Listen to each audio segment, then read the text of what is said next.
మాజీ చైర్మన్ రాజ్యసభ సభ్యులు వైవి సుబ్బారెడ్డిపై ఆయన బావమరిది జనసేన పార్టీ నాయకులు మాజీ మంత్రి బాలినేని శ్రీనివాసరెడ్డి విమర్శలు చేశారు. టీటీడీ చైర్మన్ సుబ్బారెడ్డి ఎంత సంపాదించారో తెలియదు గాని అంతకు మించి దోచుకున్నారు అని ఆరోపించారు. వైవి సుబ్బారెడ్డిని అరెస్ట్ చేస్తే మొదటిగా సంతోషపడేది నేనే అని అన్నారు. ఇటీవల తాను ఒంగోలు వచ్చిన సందర్భంలో తిరుమల లడ్డూపై మాట్లాడిన మాటలను వక్రీకరిస్తూ వైవి సుబ్బారెడ్డికి అనుకూలంగా మాట్లాడాడని ప్రచారం చేశారు అని దాన్ని ఖండిస్తున్నాను అని అన్నారు. సొంత కుటుంబ సభ్యులపైన బాలినేని చేసిన వ్యాఖ్యలు ప్రస్తుతం చర్చనీయాంశంగా మారాయి. మొన్న ఈ మధ్య ఒంగోలు వచ్చినప్పుడు నేను మీడియాలో ఈ లడ్డు విషయంలో నేను ఒకటే చెప్పాను, అది చైర్మన్ గారు కూడా ఒప్పుకున్నాడు కల్తీ జరిగిందని, మరి నాకు సంబంధం లేదని చెప్తున్నాడు అని అంటే దానికి ఏమి చెప్తారు, ఆయన బాగుమతి కదా మళ్ళీ యూటర్న్ తీసుకున్నాడు, మళ్ళీ ఏమన్నా వైసీపీ పోతాడేమో అని చెప్పి ఒక మీడియా ఏ ఎండగా గుర్తుతాడు అన్నట్టుగా ఒక మీడియా ప్రచారం చేసింది. అంటే ఒక ప్రజల్లో ఉన్న మనోభావాలు తెలియజేస్తే ఆ రకంగా వక్రీకరించడం అనేది కరెక్ట్ కాదని చెప్పి ఆ మీడియా వాళ్ళు ఎవరైతే ఆ మీడియాలో వేశారో వాళ్ళకి తెలియజేసుకుంటా ఉన్నా. ఎప్పుడు కూడా ప్రజల మనోభావాలను చూసి రాజకీయం చేయాలి తప్ప వేరే ఉద్దేశం కాదని ఉద్దేశంతో చెప్పాను తప్ప వేరేది కాదు.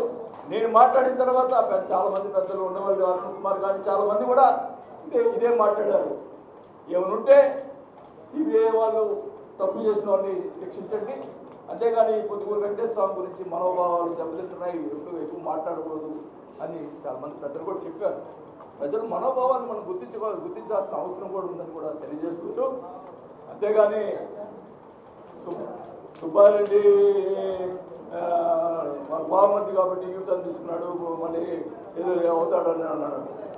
ఈ లడ్డు విషయం అయితే నాకు తెలియదు, కానీ మిగతా విషయాలు చాలా సంపాదించుకున్నాడు.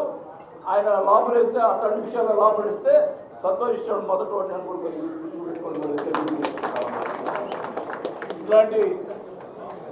ఇట్లాంటి విషయాలు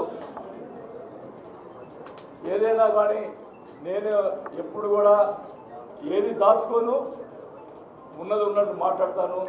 అది తప్పో ఒప్పోగా నాకు తెలియదు, కానీ నాకు ప్రజల్లో జరుగుతున్న విషయాలు మటుకి నాయకులు తెలియజేస్తారు. వాళ్ళు ఇంటే విన్నారు, నేను మటుకి ఓపెన్ అంతే, ఓపెన్ స్పోకెన్ అంతే నాది. నేను అట్లా మాట్లాడతాను. నన్ను ఒంగోలులో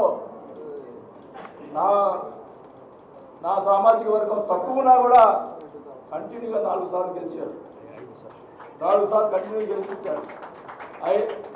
నేను 7 సార్లు పోటీ చేస్తే 5 సార్లు గెలిచాను. ఆ 2 సార్లు కూడా పవన్ కళ్యాణ్ గారు ఓడిపోయారు. 2 సార్లు కూడా కూటమి ఉండబట్టే ఓడిపోయారు తప్ప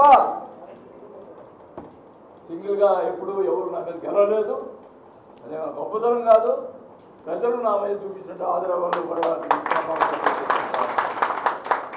ఎప్పుడు కూడా నా దగ్గరికి వచ్చిన వాడిని ఏమన్నా సహాయం చేసేదానికి నేను ఏదో ఒకటి వాళ్ళని సంతృప్తి పెట్టి పంపించాను తప్ప ఎప్పుడు కూడా ఇబ్బంది పెట్టిన దాఖలా లేవు. మరి ఇందాక గొడపాటి శ్రీనివాసరావు గారు అన్నారు, కేసులు జనసేన మీద టీడీపీ మీద 86 కేసులు పెట్టారని ఒకే రకంగా మాట్లాడుతున్నారు. నేను కనుక ఒక్క కేసు జనసేన మీద పెట్టుంటే చూపించండి. 86 ఉన్నారు కదా, 86 మళ్ళీ ఒక్క కేసు చూపించండి అడుగుతా ఉన్నా.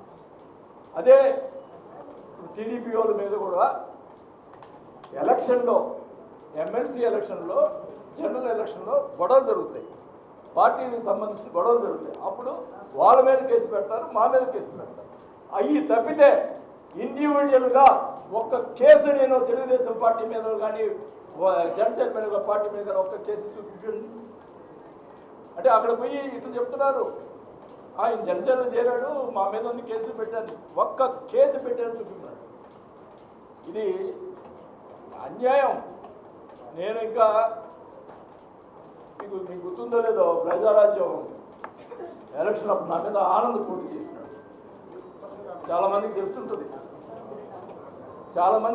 ఇక్కడ ఎలక్షన్ అయిపోయింది, గెలిచాను నేను. మరుసటి రోజు రెండో రోజు ఆనంద్ గారు వచ్చారు హైదరాబాద్. నాకు వచ్చి సార్ గ్రానైట్ దాంట్లో డిస్ప్యూట్ ఉందండి, దాన్ని మీరు మాట్లాడి చేయాలా. 2 రోజులు ఆ పని చేసి పెట్టాను. న్యాయం ఉంది కాబట్టి, అంటే ఒక పార్టీ అని చూడలే, న్యాయం ఎక్కడుందో అక్కడ చేశాను.